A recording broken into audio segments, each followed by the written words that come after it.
I haven't had much time to rehearse this, so you have to excuse my nerves and any misrepresentation of facts. But where's my mum? Here. Whoa! This is for you, Mum. Too quick, too quick. Oh! Sorry. You had to change the bed.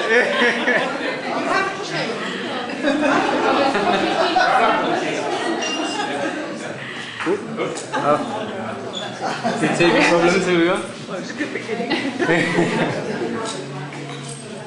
So this is Mum as a beautiful baby girl with her rattle. And with her mum and dad. And a cat lover.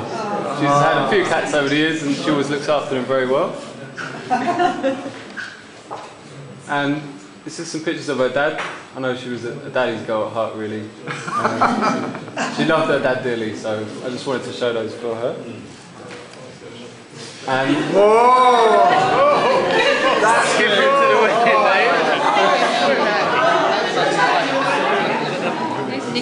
There's B. B, you're there. Here we've got B in the back. Nikki. I asked my dad to give me some photos for this. I've got no images from her childhood up till this point because apparently this was the greatest day in her life. And everything before that was irrelevant.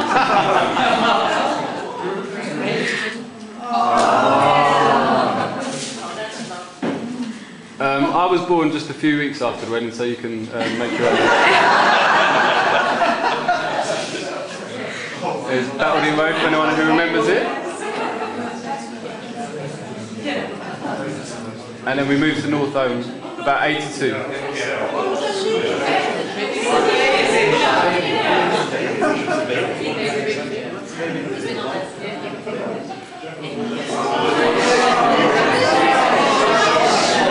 This one obviously speaks for itself. Well,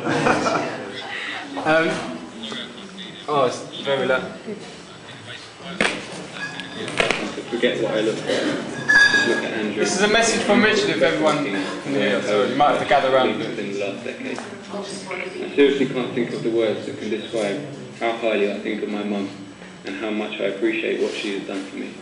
So instead, I will tell you a little story which I think can do the job. It dates back to around when I was 6, and I remember we were up at my granny's house for Christmas. It was one of those post-Christmas sleepy afternoons when your family is engrossed in doing nothing better than eating leftovers and making use of their Christmas gifts. Anyway, for some reason, I had got it into my head that I was going to use the afternoon to catch a small animal.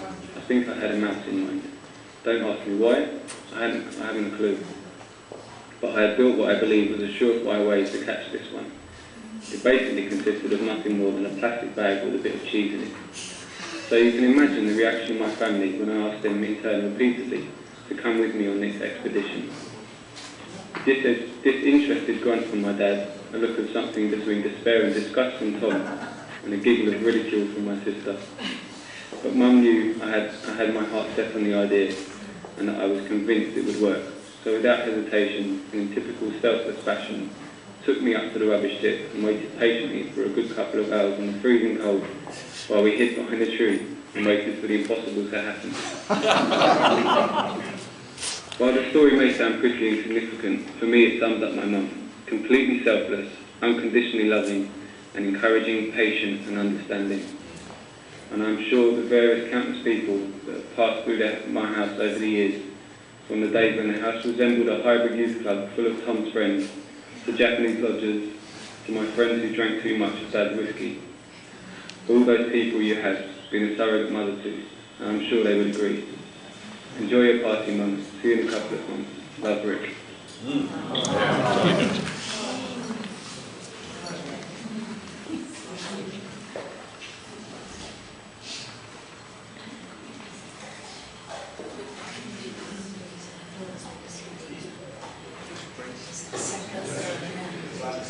Sarah, our newest member of the family.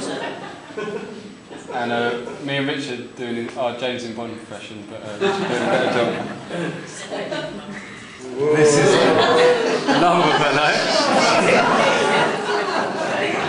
fondly refer to as Muppa. Fantastic marriage. And they've both done really well. She's done really well to put up with him, to be honest.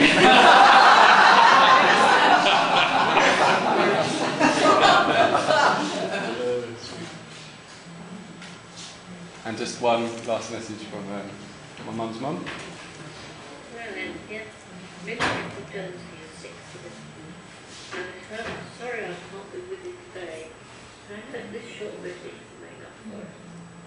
I wish you every happiness in good health for your coming years. Enjoy yourself. Don't worry about the ugly world looked after.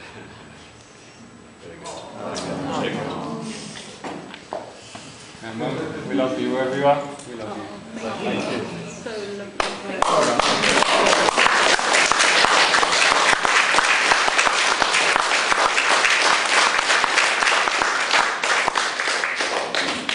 I'd like to say thank you ever so much for everyone for coming and helping me to enjoy this lovely, lovely time. I didn't want to party, but Tom insisted and he has made a most wonderful party for me. Thank you ever so much, Tom. And thank you ever so much for Joost and Erica for decorating the hall, and of course to Robert for the wonderful, wonderful food. And I'm just sorry that Richard couldn't be here, and other people who couldn't be here because it was so close to Christmas. Thank you ever so much, Tom, for organising, and to Andrew. Everyone has spent a fortune on food and drink to make sure it's all enough. Thank you. Good, well done.